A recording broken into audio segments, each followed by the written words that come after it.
Hello viewers, এখন আছি আমি চাপাত লোহার টেক বাজার।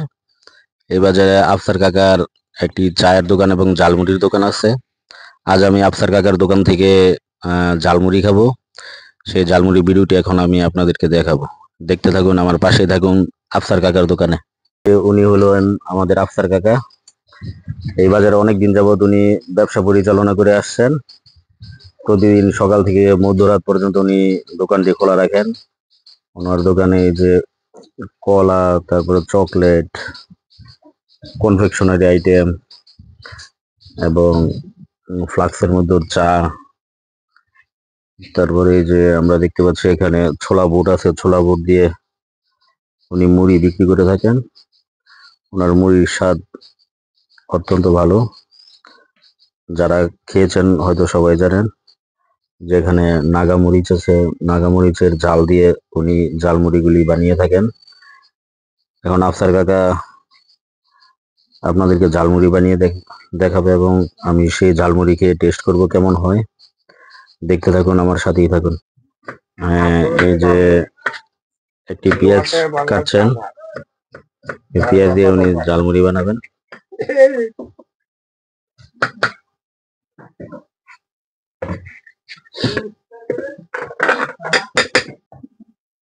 তার আগের কিছু পেঁয়াজ কাটা ছিল, ওইখান থেকে কিছু পেঁয়াজ দিয়েছে। ঝালমুড়ি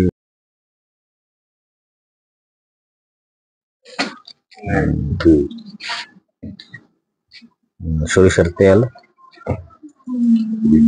বিট লবণ,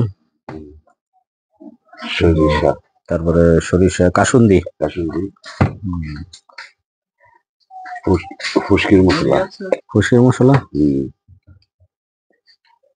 সস, টমেটো সস, অন্যরকম টেস্ট।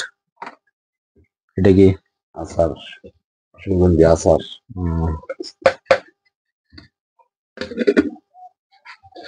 এখন শেষে কি বোট, ছোলা বোট, ছোলা বোট।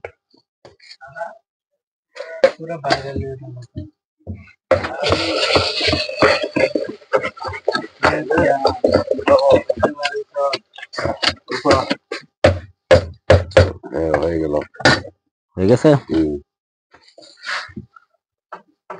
হয়ে গেছে। এই যে ঝালমুড়ি বানানো শেষ, এখন একটি বাটির মধ্যে দিচ্ছে। এখন আমরা খেয়ে দেখবো কেমন হয় ঝালমুড়ির স্বাদটা। হ্যালো ভিউয়ার্স, এই যে দেখতে পাচ্ছেন আফসার কাকার ঝালমুড়ি। ঝালমুড়িটা দেখতে ভালোই লাগছে, একটু তেল তেলে আচারের একটা সুগন্ধ আছে ঝালমুড়ির মধ্যে। দেখি এখন ঝালমুড়ির স্বাদটা কেমন, দেখি এখন।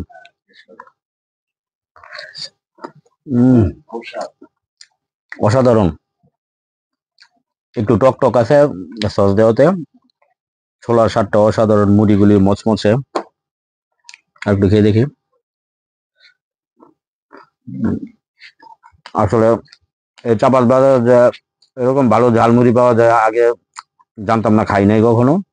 আজকে মানুষের মুখে শুনে প্রথম খেলাম। আসলে স্বাদটা অনেক ভালো। যারা আপনারা কাপাসিয়ার আশেপাশে আছেন, ইচ্ছে করলে এসে খেয়ে দেখতে পারেন। দামেও একবারে কম এবং খাবার মানে খেতে অনেক সুস্বাদু, খুবই মচমচে। প্রতিদিন উনি এখানে ঝালমুড়ি বানিয়ে থাকেন। সবাইকে ধন্যবাদ আমার ভিডিওটি দেখার জন্য। ঝালমুড়ির স্বাদটা ছিল অসাধারণ।